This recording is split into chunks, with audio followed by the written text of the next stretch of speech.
Ha llegado el momento de abordar uno de los temas más esperados de este encuentro, el futuro del TEMEC y los desafíos que enfrentamos como región en el contexto de su próxima revisión.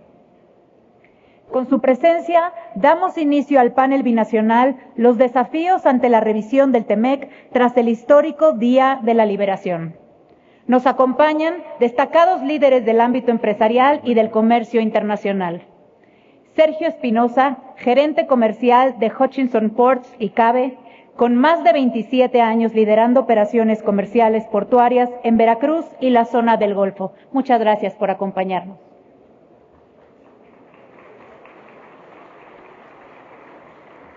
Gerald Schwebel, expresidente de NASCO, North American Strategy for Competitiveness y CEO del US Chamber of Commerce, reconocido como un experto líder en comercio y finanzas internacionales.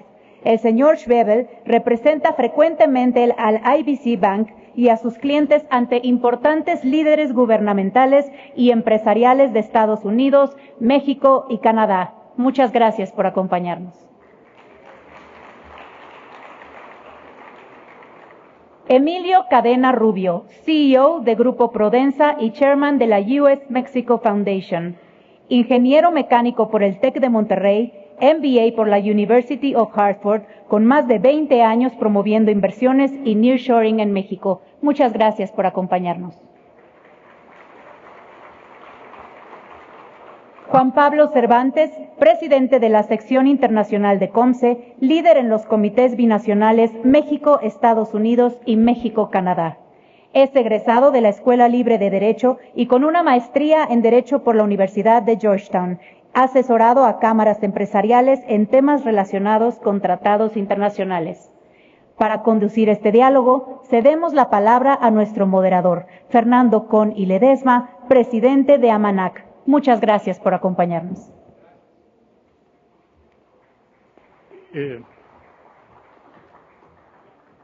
Buenos días, buenas tardes a todos y a todas. Es un honor para mí moderar un panel binacional denominado Los desafíos ante la revisión del TEMEC tras el Día de la Liberación, en el marco del 85 aniversario de la celebración del Congreso de los Agentes Aduanales. Los objetivos del panel binacional nos fijamos en tres vertientes. La primera de ellas sería conocer de nuestros panelistas cuáles son los principales desafíos que tendrán nuestros países en la revisión del TEMEC, sobre todo después del Día de la Liberación. El Día de la Liberación, 2 de abril, será un día que será marcado en el calendario mundial y será recordado por todos los países, dado que esta fecha cambia la relación comercial entre Estados Unidos y el mundo. Como segundo punto, quisiéramos conocer de nuestros panelistas en qué medida el comercio entre México y Estados Unidos puede verse afectado por condiciones políticas. El tercer horizonte sería qué tan factible es que el TEMEC sobreviva a la era Trump. Hoy nos convoca un momento decisivo, ya que en el 2006 se cumplen 6 años de la entrada en vigor del Tratado de Libre Comercio entre México, Estados Unidos y Canadá, TEMEC, lo que activa formalmente una cláusula de revisión sexenal. Con este entorno, quisiera que nuestros panelistas durante el desarrollo del mismo pues nos den sus puntos de vista sobre los temas que aquí nos hemos fijado. Como primera expositor de este panel tenemos a Sergio Espinosa, quien representa a la empresa Hutchinson y quien nos va a hablar de infraestructura en relación al comercio exterior mexicano. Adelante, por favor.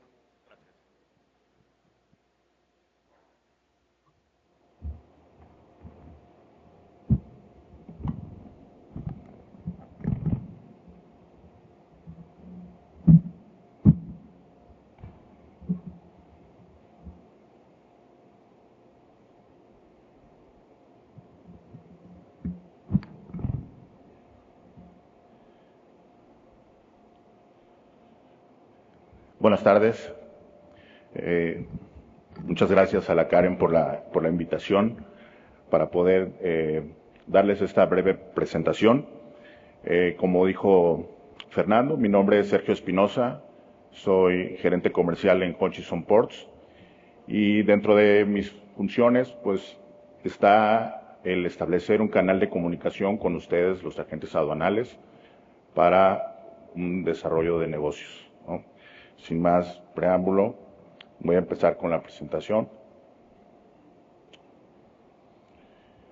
A finales de septiembre, principios de octubre de este año, el TEMEC entra en una fase crítica. La revisión trilateral que evaluará su eficacia, modernización y cumplimiento por parte de México, Estados Unidos y Canadá. Esta revisión ocurre en un contexto donde se han eliminado progresivamente los aranceles que están establecidos en el tratado, lo que abre nuevas oportunidades, pero también importantes desafíos. Para el sector aduanero, esta revisión representa un momento decisivo. Implicará ajustes normativos, nuevas exigencias en las reglas de origen, mayor trazabilidad operativa y un entorno más competitivo y regulado. Las agencias aduanales, operadores logísticos y terminales portuarias tendrán que adaptarse con rapidez, eficiencia y visión estratégica. México se ha convertido en el principal socio comercial de Estados Unidos, enviando más del 80% de sus exportaciones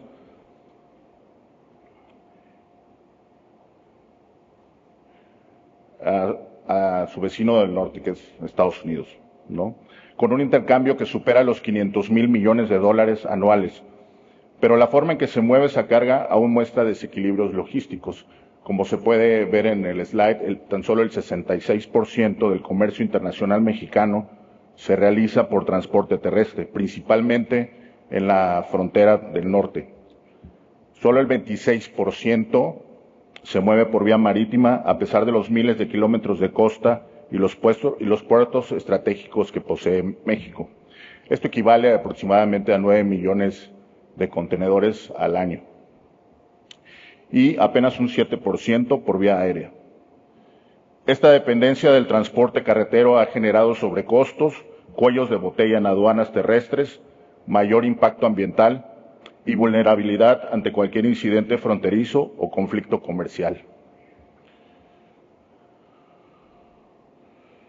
Frente a este escenario, más bien, la solución para nosotros, desde nuestro punto de vista, es fortalecer la infraestructura portuaria, los corredores multimodales y las plataformas logísticas que integren ferrocarril, carretera y mar en una red eficiente y resiliente. Frente a este escenario, Hutchison Ports en México ha consolidado una estrategia robusta basada en infraestructura de clase mundial, tecnología, interconectividad y sostenibilidad. Su red de 5 unidades de negocio ofrece ventajas únicas, integrando puertos del Pacífico, del Golfo y un hub intermodal en el centro del país. En este slide podemos ver las 5 unidades de negocio. En Ensenada tenemos EIT, en Manzanillo tenemos TIMSA, en Lázaro Cárdenas LST, por Veracruz tenemos ICABE y en el centro del país tenemos nuestra terminal intermodal TIRI. Contamos con 30 años de experiencia en México y representamos cerca del 40% de los movimientos de carga de contenedores en los puertos mexicanos. Por Ensenada, Hutchison Ports EIT ha avanzado en la expansión de su muelle, preparándose para aumentar su capacidad y brindar atención a mercancías con origen en Asia o destino al suroeste de Estados Unidos. Su cercanía con el sur de California y su ubicación estratégica la hacen una alternativa eficiente al saturado puerto de Long Beach. Como vemos en este slide, ya con el proyecto completo en nuestra terminal de Ensenada, hoy en día tienen una capacidad de 700,000 TEUs de capacidad dinámica, 12 hectáreas, 600 metros de muelle, 2 posiciones de atraque y 4 grúas de pórtico. En Manzanillo, en Hutchison Port TIMSA, se implementó un plan de desarrollo y diversificación de carga, buscando atender tanto contenedores como carga suelta. Nuestra terminal ofrece servicios flexibles y altamente competitivos en Manzanillo. Con una inversión de 80 millones de pesos en grúas eléctricas de última tecnología, TIMSA lidera en eficiencia energética y reducción de huella ambiental en un mercado de alta demanda y con una operación congestionada por la falta de espacios en el puerto de Manzanillo, alineándose con las nuevas exigencias del comercio sustentable bajo el TEMEC. En Lázaro Cárdenas, Hutchison Ports se encuentra actualmente en un proceso de ampliación de capacidad, reforzando su infraestructura para responder al aumento del comercio con Asia, impulsado por el nearshoring. Su operación confiable y capacidad de conexión directa con el Bajío y el norte del país la convierten en una terminal fundamental en el reequilibrio de la balanza logística nacional. En este slide podemos ver la fase de expansión, que es la fase 3, la que está sombreada en azul, con una inversión de 180 millones de dólares. Hoy en día, pues, estamos en ese desarrollo, estimamos que culmine a principios del 2027, y con esta inversión, Lázaro Cárdenas, nuestra terminal de Lázaro Cárdenas es y será la terminal más grande del sistema portuario mexicano. Ya con la fase 3 completa, Lázaro Cárdenas tendrá 104 hectáreas de superficie, 1,278 metros de muelle, 10 grúas de pórtico, 4.8 kilómetros de espuelas de ferrocarril, y contaremos con una capacidad de 2.2 millones de TEUs anual.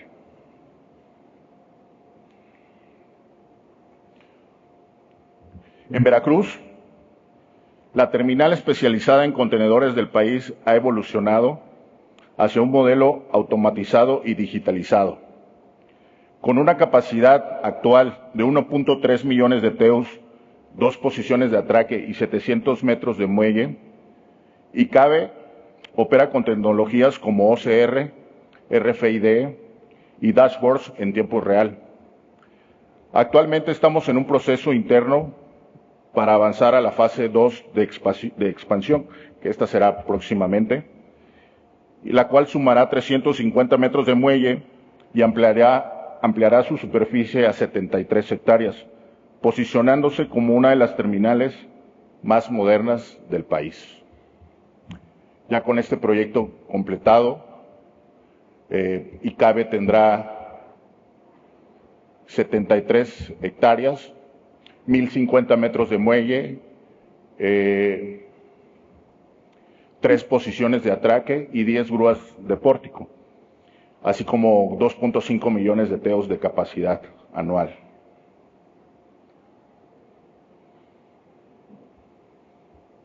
Por la parte de nuestro hub, México cuenta con una red ferroviaria estratégica de más de 26,000 kilómetros, siendo el 11º sistema más grande del mundo en volumen de carga. Más del 60% de la carga ferroviaria está vinculada al comercio exterior, principalmente con Estados Unidos y a través de puertos como Veracruz, Manzanillo y Lázaro Cárdenas. En este contexto, Hutchison Ports desarrolló en 2012 la terminal intermodal logística de Hidalgo, ubicada a 70 kilómetros de la Ciudad de México. Esta instalación conecta de forma única con los 3 principales concesionarios ferroviarios del país, CPKC, Ferromex y Ferrosur. brindando acceso diario desde la región centro hacia los puertos claves mediante sus corredores intermodales y sus servicios integrados, como lo es desde Veracruz, Lázaro Cárdenas y Manzanillo. TIL atiende el mercado más dinámico del país, que es la zona metropolitana del Valle de México, donde se concentra el 25% del PIB nacional y 32 millones de habitantes. Para este año se ha fijado la meta de cerca de 100,000 TEUs, enfocando nuestra estrategia comercial en atraer carga contenerizada, y de la cual el 10% podría estar sujeta a despacho aduanero por RFI, por recinto fiscalizado estratégico, el cual próximamente ya también lo tendremos en nuestra terminal intermodal. Esto hace viable y estratégica la reactivación del recinto fiscalizado en un contexto donde los puertos presentan alta densidad de carga y los usuarios buscan soluciones logísticas más eficientes tierra adentro. Ya para concluir, Hutchison Ports será un diferenciador esencial en esta nueva etapa de comercio internacional. México ya no es solo una zona de paso, es el nuevo canal logístico de Norteamérica y está listo para mover no solo mercancías, sino también el futuro. Por su atención, muchas gracias.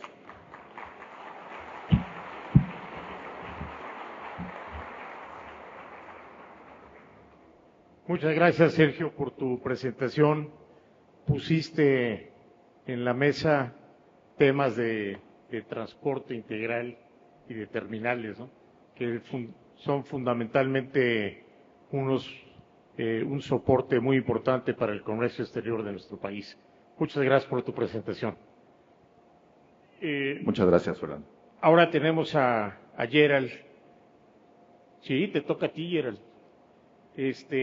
Estamos pendientes de tu plática porque sabemos que tú eres una persona que vive el día a día estos temas del comercio bilateral entre México y Estados Unidos, ¿no? Seguramente va a ser de mucho interés lo que tú nos vas a platicar. Adelante, por favor.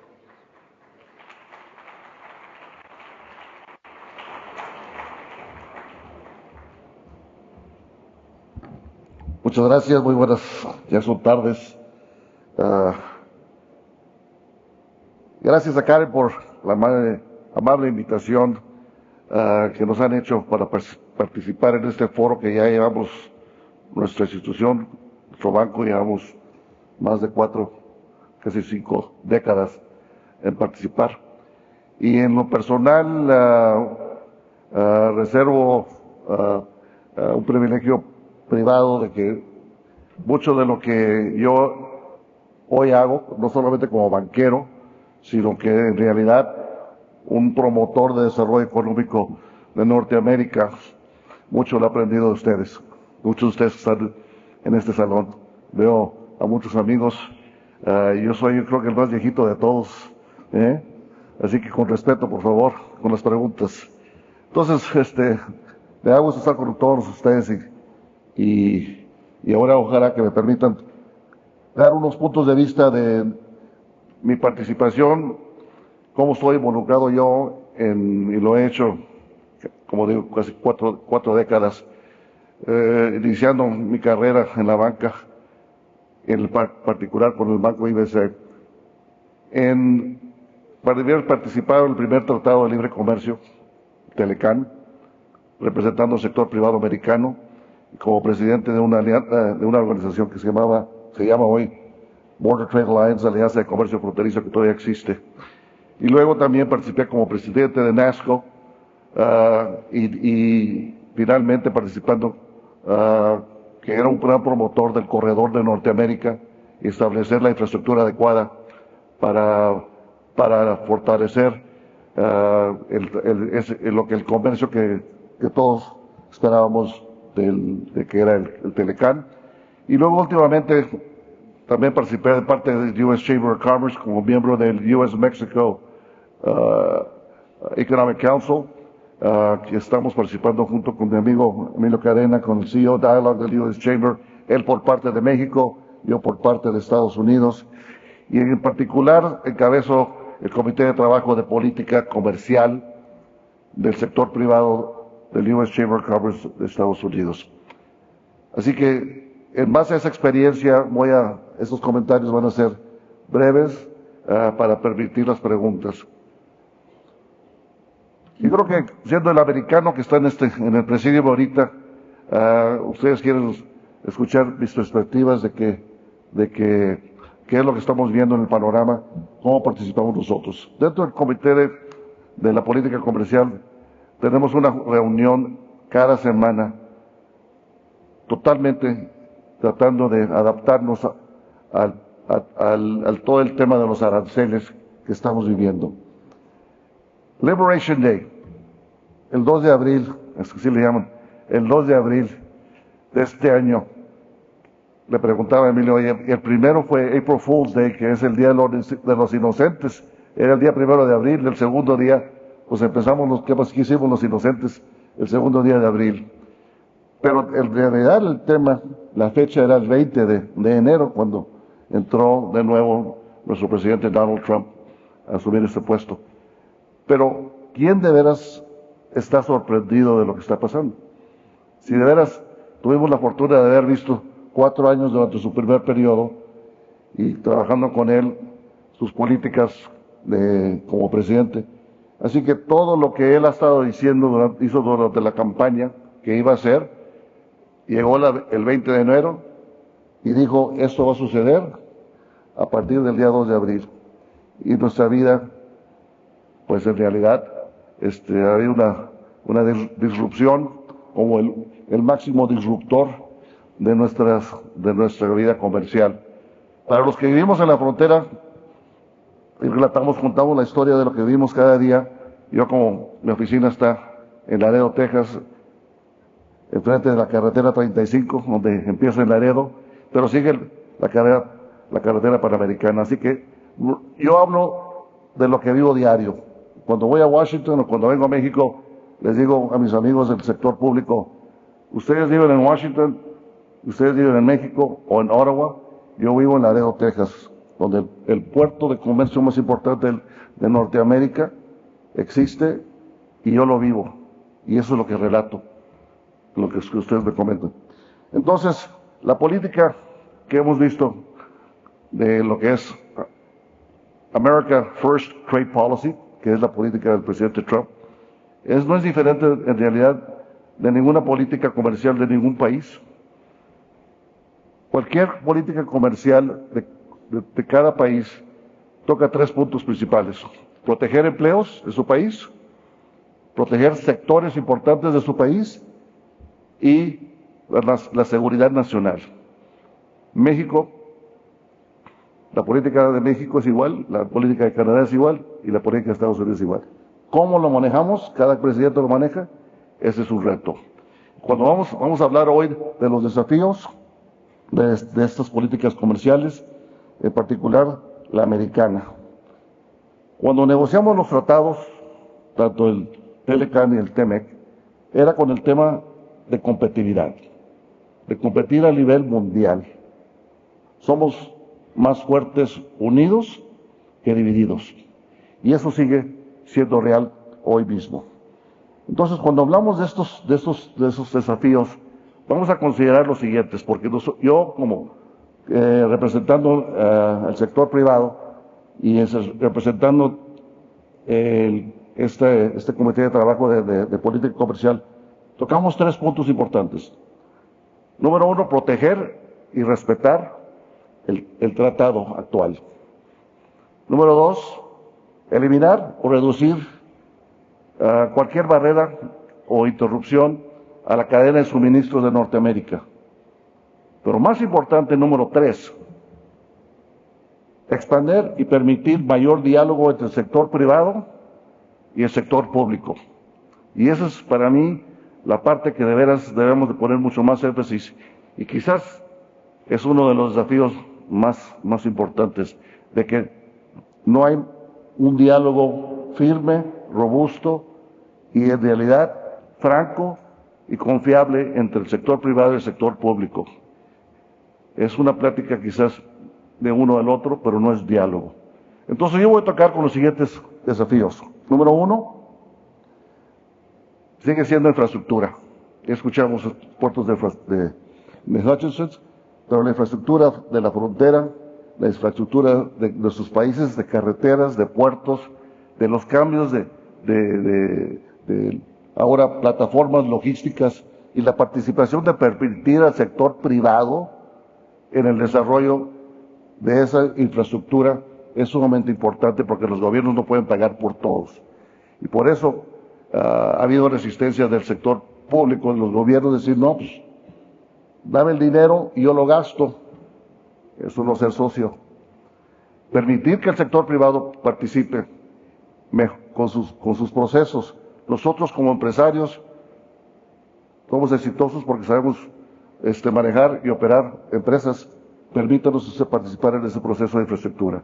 Por eso proyectos en Texas, en el estado de Texas donde yo estoy, este año pasado participamos en fortalecer la importancia de permitir el sector privado en puertos como en Laredo, como el Puerto 45, en puertos como en Eagle Pass, Piedras, como el Puerto Verde. En Cameron County, como ustedes escucharon, público y privado, participaciones del sector privado conjunto con el sector público. Ese sigue siendo un reto importante y hay que promover más porque juntos podemos tener mayor éxito. Eficiencia en los procesos. Eliminar las barreras a la cadena de suministros es otro. Eliminar las regulaciones, las reglas que nos imponen muchas veces las autoridades que nos agregan costos a nuestras operaciones. El éxito de nuestra competitividad resta en el crecimiento de nuestras empresas y el crecimiento económico de nuestros países. Eso no debe de cambiar, pero eso resta en eliminar esas barreras. Así que nuevas regulaciones, nuevas reglas, confianza que somos países respetando la soberanía, pero somos socios. Y finalmente, dos temas más, en realidad final, es la fuerza laboral de Norteamérica. Trabajar en conjunto para desarrollar a los empleados, a la fuerza laboral de nuestros tres países, donde tenemos empleados certificados de Norteamérica. Entonces, esos es los puntos importantes que quiero poner en la mesa. Quiero aclarar de que sí estoy orgulloso de ser americano, pero también mis raíces son porque mi abuelo también fue un interventor aduanal mexicano. Y por eso trabajamos en conjunto con ustedes para lo mejor de nuestra región de Norteamérica. Gracias por la oportunidad. Estaremos en buenas preguntas.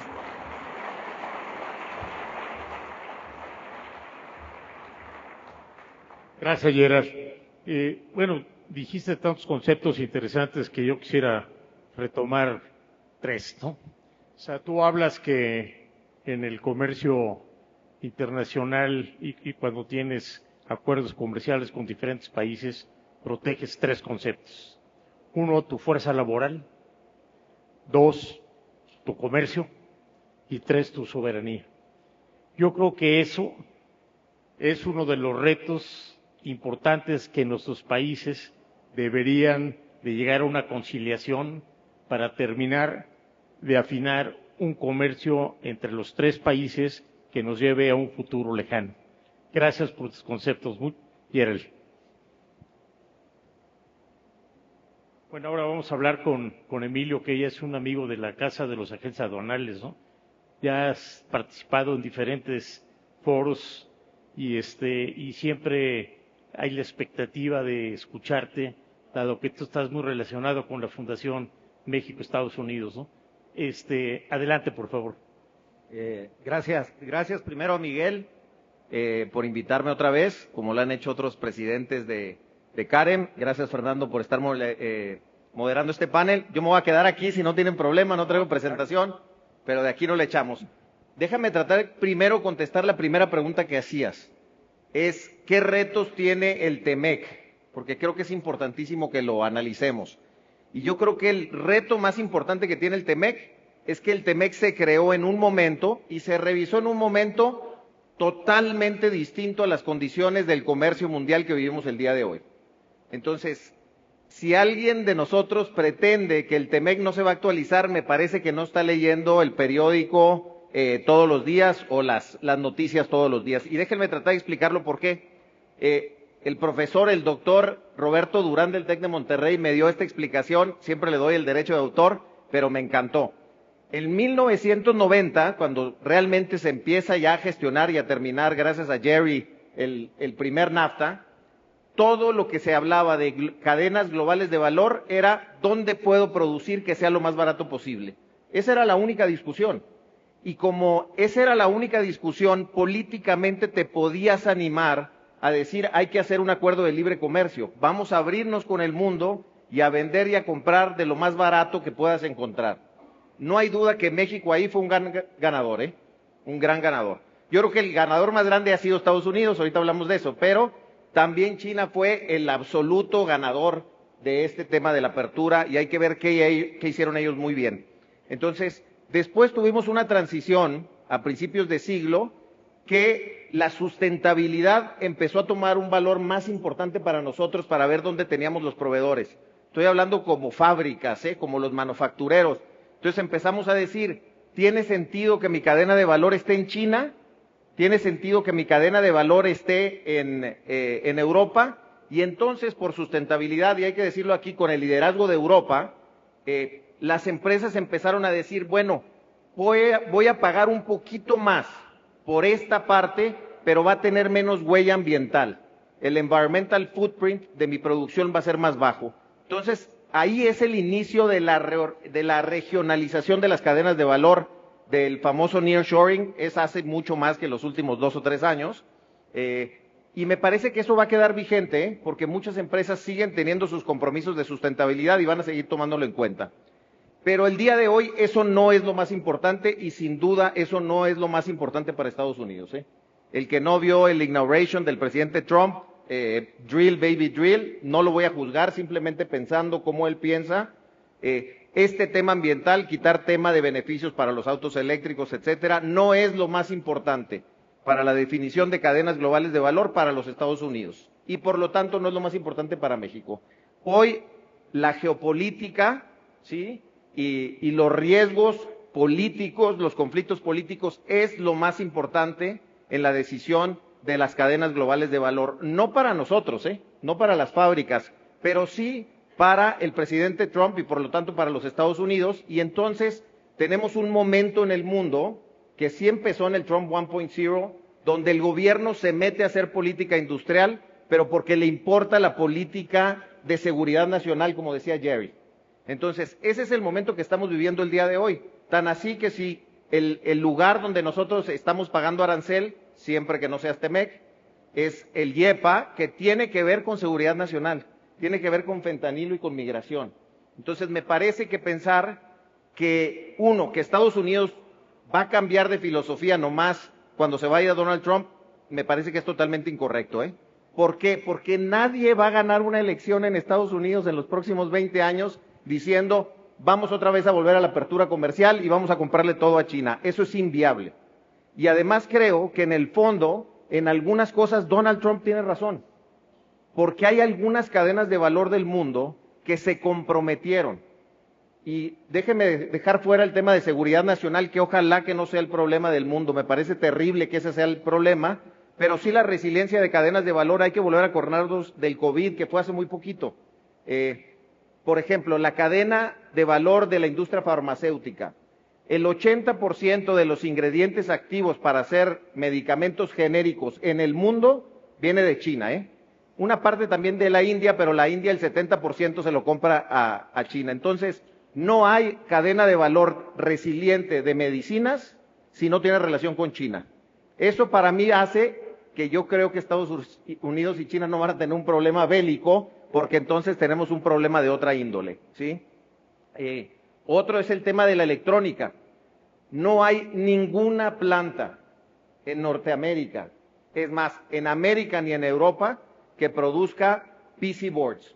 ¿Qué es un PC board? Todos aquí han roto algún electrónico en su vida, es la tablita verde esta donde luego se le ponen transistores, semiconductores, etcétera. No hay una sola planta en Europa o en América que produzca esto. Entonces, tiene razón Donald Trump en decir algo tenemos que hacer para regionalizar las cadenas de valor. Ahora, yéndome a la segunda parte de tu pregunta es, ¿por qué creo que sí se va a mantener un tratado de comercio con México y Canadá también? Porque la historia que menos hemos contado de este tratado, y era el sueño de George Bush papá al principio, por lo que decía que había que firmar un tratado de libre comercio con México, es porque iba a haber un mercado más grande para los Estados Unidos. Y el día de hoy ya se comprobó, somos el mercado más grande de Estados Unidos, pero déjenme ponérselo en perspectiva para que lo midamos. Si tú ves cuánto le compra per cápita México y Canadá, 170 millones de personas, a Estados Unidos todos los años, ¿cuánto le compramos nosotros? Le compramos más de $4,000 al año por persona. Si tú sumas el resto de los 15 top trading partners de Estados Unidos, todos, échenos a todos los que siguen, los 15, es decir, los 13 siguientes países, ellos les compran al año $200 por persona. ¿Sí? Nosotros 4,000, ellos 200. Y déjenme quitar a los canadienses, porque efectivamente los canadienses nos ayudan mucho al promedio, ¿eh? Los canadienses le compran $8,000 por persona, es el que más le compra por persona. Por eso, aunque le caigan más los canadienses a Trump, van a mantenerse en el tratado. Nosotros los mexicanos les compramos 2,600, contra otra vez 200 del resto de los 13 países del mundo. Y por último diría que la otra razón por la que creo que México es probablemente el socio más estratégico que tenga Estados Unidos, es porque sí tenemos una cosa que es única entre México y Estados Unidos.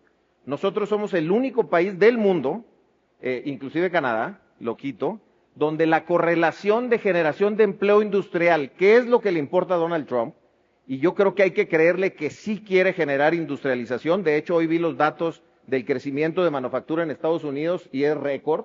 Entonces, sí lo va a hacer, sí le va a meter toda la voluntad para hacerlo, pero nosotros somos el único país del mundo que tiene una correlación casi perfecta de la generación de empleo industrial entre Estados Unidos y México. ¿Qué quiere decir eso? Que cuando se genera un empleo en una fábrica mexicana, se genera un empleo en una fábrica en Estados Unidos. Cuando se pierde un empleo en una fábrica de México, se pierde un empleo en una fábrica de Estados Unidos.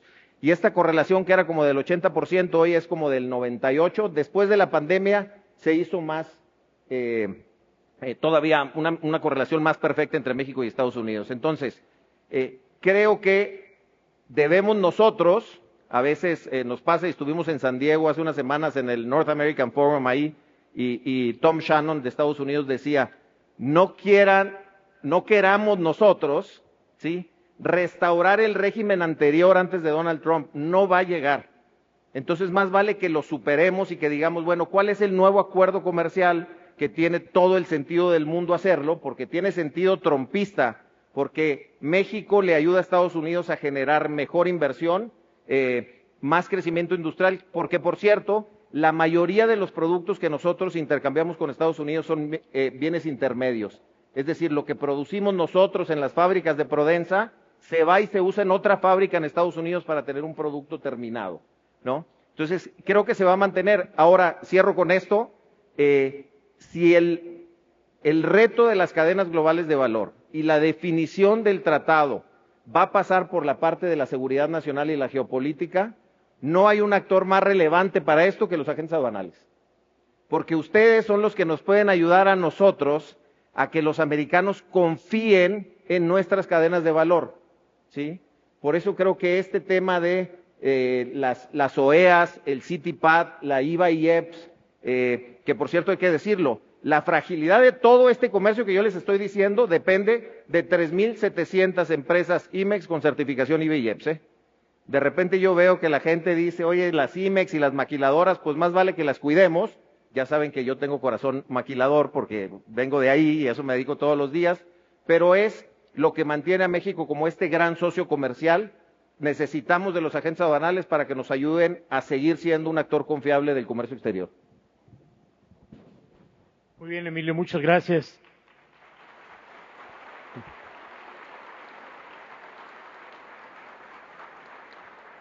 Pues ya me queda muy poco que decir después del el aplauso espontáneo que te dio el auditorio, ¿no? Pero en ese sentido también hay que rescatar algunos conceptos que planteas, en el sentido que la renegociación del tratado del TEMEC actualmente pues está sobre otras bases muy diferentes a las que se originaron en el tratado inicial, ¿no? Yo creo que habrá que leer muy bien y entre líneas qué es lo que deberíamos de hacer para hacer compatible nuestro comercio, que de hecho es inevitable que comerciemos con ellos, pero hay que tomar la mejor decisión para tomar las mejores opciones y ventajas para nuestro comercio exterior mexicano. Muchas gracias, Emilio. Para cerrar el panel, Juan Pablo Cervantes, pues tendrá mucho que decirnos desde la perspectiva de los empresarios de comercio exterior, ¿no? Es decir, representante del COMCE. Pues yo creo que tendrías un punto de vista interesante que nos gustaría escuchar, por favor.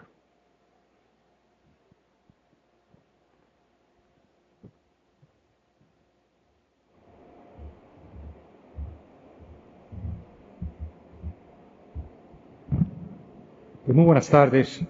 Muchas gracias, Fernando. Muchas gracias, Karen.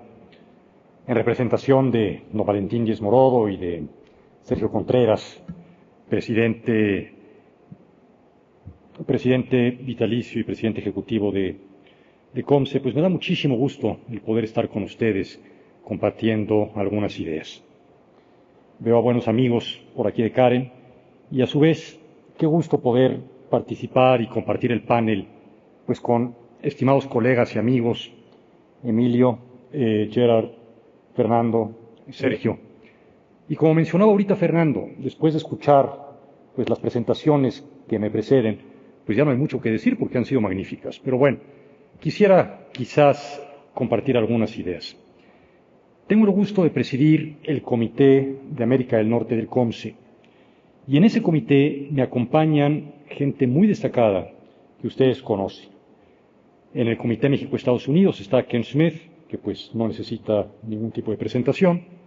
En el Comité México-Canadá, Armando Ortega, una persona con muchísima experiencia en el sector minero y por supuesto con gran conocimiento de Canadá.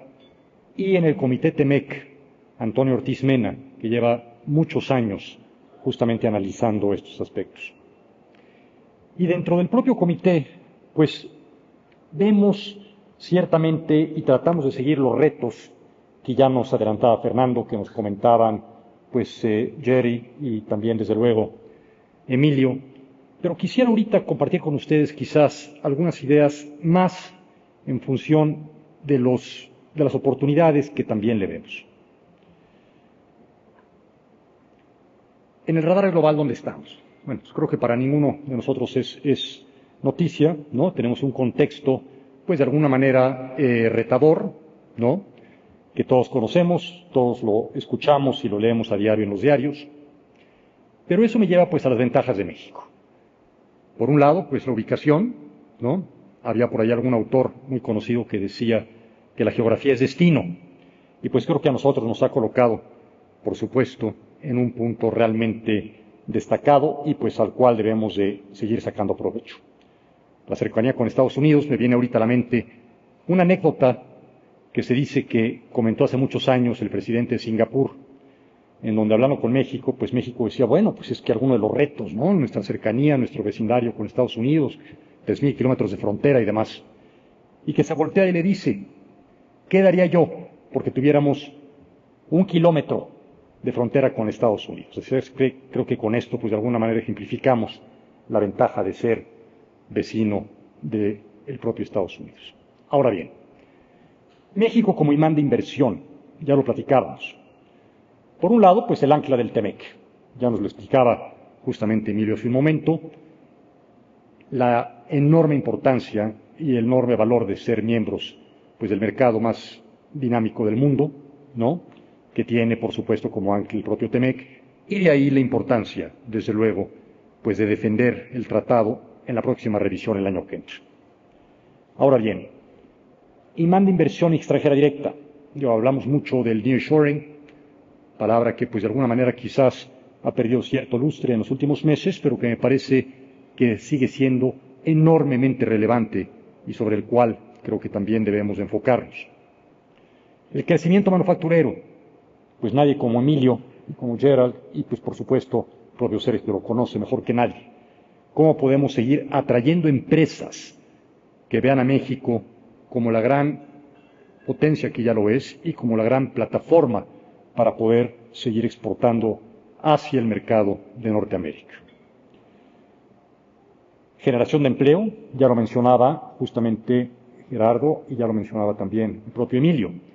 Y no solamente un empleo, como se veía hace muchos años, a un costo más atractivo, sino como un empleo que ofrece México enormemente capacitado, enormemente comprometido, y que esto nos permita, por supuesto, seguir siendo el socio confiable que somos en todo este esquema. La diversificación industrial, pues lo estamos viendo de alguna manera. Las industrias estratégicas, ¿no? Conectadas, pues no solamente con Asia, ya sea vehículos eléctricos, baterías, semiconductores, dispositivos médicos, por mencionar algunos, pero bueno, pues creo que eso también es muy, muy importante y que somos y seguiremos siendo este imán de la inversión extranjera. Por supuesto, generar un empleo de mayor valor, ya lo comentábamos hace un minuto, empleos calificados, y temas de diversificación industrial.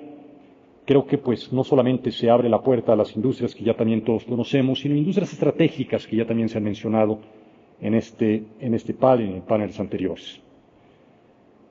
Ya sea en vehículos eléctricos, como decíamos, semiconductores y dispositivos médicos, simplemente por mencionar algunos. Ahora bien, ¿qué requerimos o qué podemos ofrecer para esto? Pues una mayor profundización en la integración regional, cadenas de valor más robustas, resilientes y con mayor contenido regional, ya se mencionó hace un momento.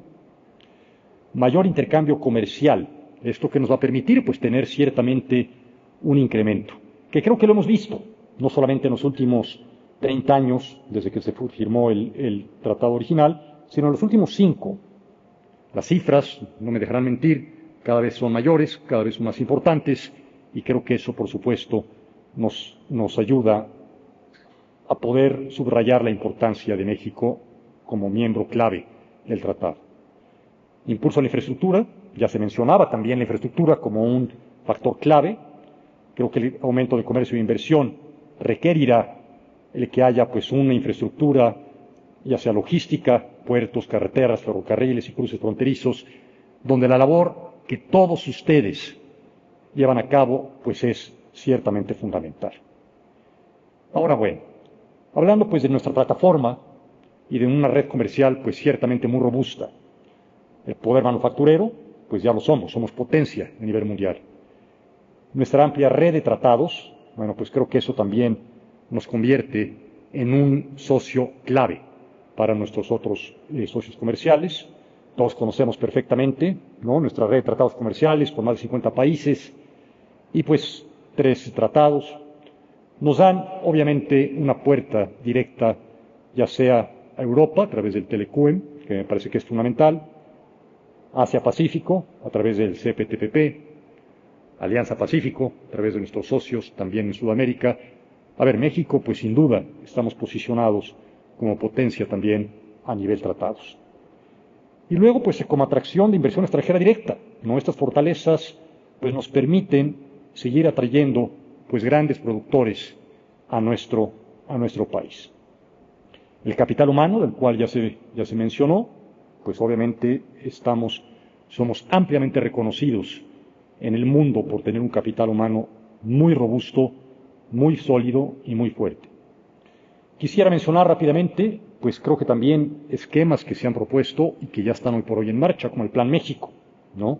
Es un plan muy ambicioso y pues que nos permite impulsar proyectos como los que ya platicábamos de nearshoring, aumentar la inversión, simplificar los trámites, que pues no deja de ser un aspecto muy, muy relevante, un desarrollo de capital humano, ¿no?, y de innovación tecnológica, y por supuesto poder continuar con el fortalecimiento de la soberanía alimentaria y energética. ¿Cómo vemos a México en este esquema? ¿Saldrá ganando? No me cabe la menor duda de que sí. Tenemos una ventaja competitiva muy clara, ¿no? tenemos una posición inmejorable, como ya platicábamos, para capitalizar el actuar de ordenamiento económico global, especialmente, nuevamente, por el nearshoring y por el TEMEC. Tenemos desafíos, evidentemente, a superar, ¿no? Para poder llevar a cabo esto, pues seguir invirtiendo en infraestructura y logística, garantizar la certidumbre jurídica y el Estado de Derecho, pues eso, huelga decirlo, que sin eso, pues obviamente no lo vamos a poder llevar a cabo. Asegurar un suministro energético competitivo, confiable y sostenido. Y, por supuesto, manejar muy hábilmente, como se está haciendo, la revisión del TEMEC y pues aquellas presiones proteccionistas que no dejarán de hacerse presentes. Así es que, por último, me parece que fue una estrategia proactiva que ya tenemos, que nos permite abordar pues, los múltiples retos con los que también contamos. Estamos en una situación muy favorable para seguir siendo protagonista clave en el comercio internacional.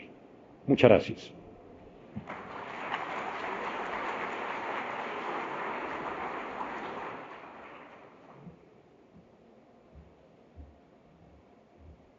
Muchas gracias, Juan Pablo.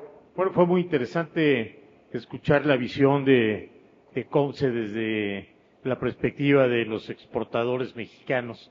Y yo quisiera continuar contigo, Juan Pablo, si me permites, hacerte una pregunta en el sentido de cómo se están preparando las cámaras y asociaciones para defender los intereses de México en temas claves como las reglas de origen, solución de controversias y sectores estratégicos.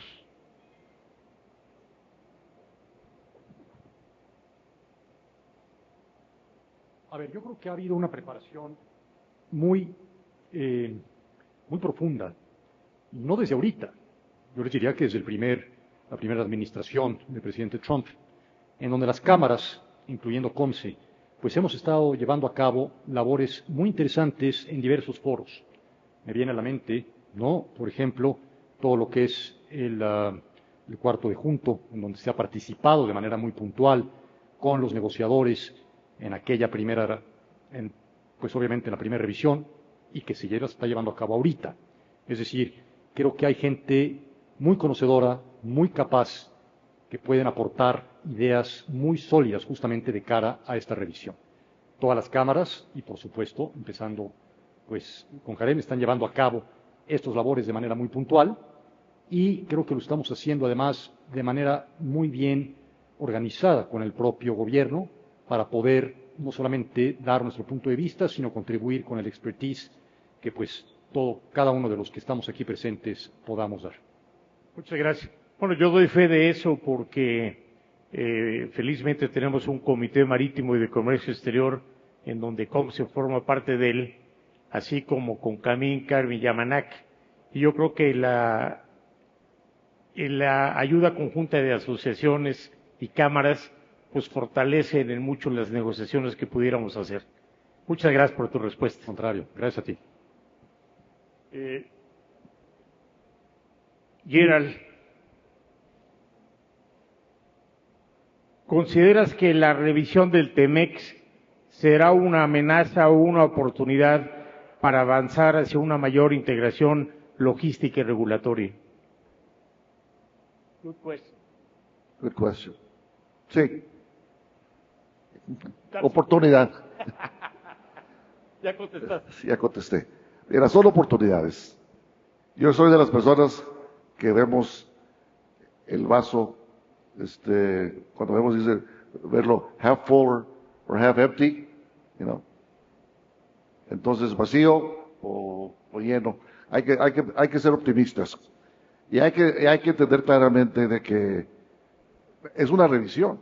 No es yo no quisiera verlo. Yo soy de las personas que no estamos de acuerdo que sea una renegociación, porque el ambiente político ahorita en los tres países no es saludable para una renegociación de un tratado nuevo. Así que la revisión sigue siendo importante. Puede ser que en los ciertos capítulos hay casos que podemos hacer ciertos cambios, y es parte del diálogo. Ya empezó de la revisión. Nosotros en Washington tuvimos una junta este martes donde ya empezamos a hablar con las autoridades que estamos involucradas en el comité de trabajo Pero va a ser importante la participación de todos en este proceso. Y es algo que yo quisiera, un mensaje que quiero dejar con cada uno de ustedes. En cierta forma es una forma, puede ser crítico, de que hay una apatía del sector privado en participar en este diálogo. Dejamos que nuestras cámaras, con todo respeto a las cámaras, yo también critico mi Cámara de Comercio de Estados Unidos, decirles, oye, nadie más conoce mi negocio como yo, y yo quiero estar en la mesa cuando vas a negociar algo que va a impactar mi empresa. Y nosotros que somos básicamente las cámaras de pequeñas y medianas industrias, no solamente de las grandes, tenemos que estar en esta mesa de diálogo. Y las autoridades del gobierno deben de permitir que nosotros, los que de esto vivimos, porque como decía Jaime Serra durante el primer tratado, los gobiernos no son los que hacen el comercio, sino que somos las empresas que generamos ese comercio. Y hay que estar conscientes de que hay que estar en la mesa y exigir estar en la mesa. No pedir de favor, sino que exigir. Y es la forma como nosotros los americanos, los empresarios americanos trabajamos. No dependemos en las cámaras nada más, sino que dependemos nosotros en cabildear, ir a Washington y contar las historias de que cualquier decisión o cualquier propuesta, cómo nos va a impactar para el beneficio de todos. Y es algo que también queremos estar conscientes de que si dejamos que los otros decidan el destino de nuestras empresas, entonces posiblemente no nos va a gustar el resultado. ¿Verdad, Emilio? Entonces, desde ese punto de vista yo veo que hay oportunidades de continuar este diálogo. Lo hacemos nosotros entre Canadá y México y Estados Unidos en este diálogo de CEO Dialogue de empresarios mexicanos con empresarios americanos y ahora con empresarios también canadienses, y participar en esta nueva revisión de estos primeros 6 años para continuar. Y sí, va a requerir cambios, vamos a tener que adaptarnos. Tenemos nuevos líderes políticos con nuevas políticas que ellos quieren aplicar, pero sí resta en nosotros en educarlos y para que estar seguro que las decisiones que se hagan o recomendación sean las más adecuadas para un buen futuro de oportunidades económicas para los 3 países. Gracias. Oye, mire, tú quisieras agregar algo a lo que dijo Gerald. Me gasto mi turno si quieres, pero quiero complementar un poco lo que dice Jerry, hablando de la oportunidad, porque luego todo, como que el medio está lleno de tantas cosas negativas. Primero, creo que Donald Trump es bastante transparente, Fernando, y el hecho de que en el YEPA mismo, las empresas que producimos bajo las reglas del USMCA no paguemos arancel, es importante. Las formas son fondo, es decir, que sí ven en la fabricación de bienes bajo el tratado una tarifa preferencial, que el día de hoy es 0. Eso quiere decir que hoy nuestro tratado de libre comercio vale mucho más que lo que valía antes. Antes nuestro tratado de libre comercio valía 3.6%. ¿Por qué 3.6%? Porque ese era el arancel máximo que cobraba los Estados Unidos para mandarles algo. Entonces tú podías producir en México sin USMCA y pagando 3.6% entrabas a Estados Unidos. Ahora no ocurre así, Ahora tienes que pagar 25 o a lo mejor 30%. Esa es una extraordinaria noticia para México, porque entonces quiere decir que tenemos que hacer más cosas en la región. Yo creo que la oportunidad más grande el día de hoy, creo que es más grande que la del primer tratado, siempre y cuando nos enfoquemos a dedicarle recurso y atención a pensar a la China, le digo yo.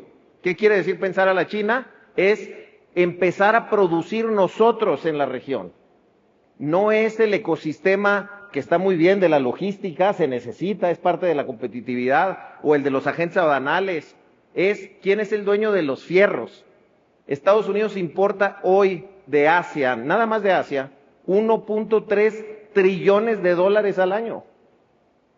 Entonces, ya dejaron claro, no queremos comprarle todo ese 1.3 trillones de dólares a China específicamente o a Vietnam. El problema es, entonces, ¿a quién se lo van a comprar? Nuestra oportunidad está, y eso ahí, por eso Jerry es tan importante, el banquero siempre hay que dejarlo aquí cerquita, porque necesitamos desplegar el capital en hacer fábricas, ¿no? Este tema que siempre hemos dicho, ¿por qué no hay una armadora de carros mexicana? Cuando en China hoy hay 50, y pasaron por el mismo modelo, nos copiaron el modelo maquilador y ahora ellos tienen 50. Bueno, hay que pensar en esa gran oportunidad, vamos a producir nosotros. Muchas gracias, Emilio Lleras. Bueno, pues yo creo que para concluir este panel, que bien pudiéramos seguir por mucho tiempo más, yo pediría que les diéramos un fuerte aplauso a nuestros panelistas. Perdón.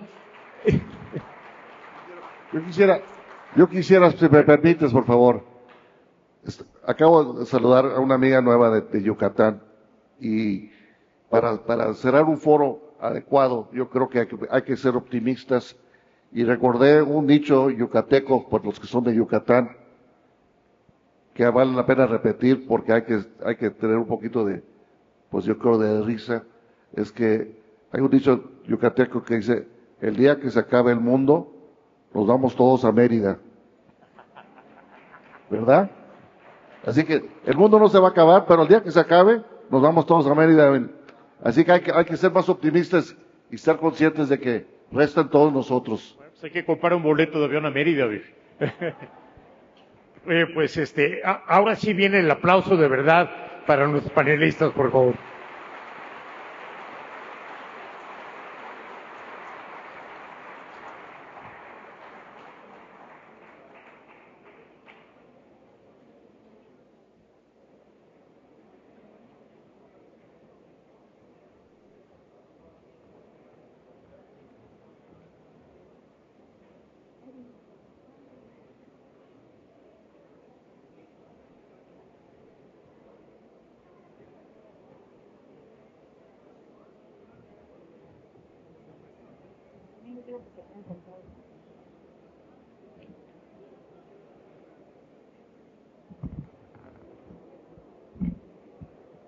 Agradecemos a los asistentes permanecer sentados e invitamos a los siguientes conferencistas a acercarse al estrado.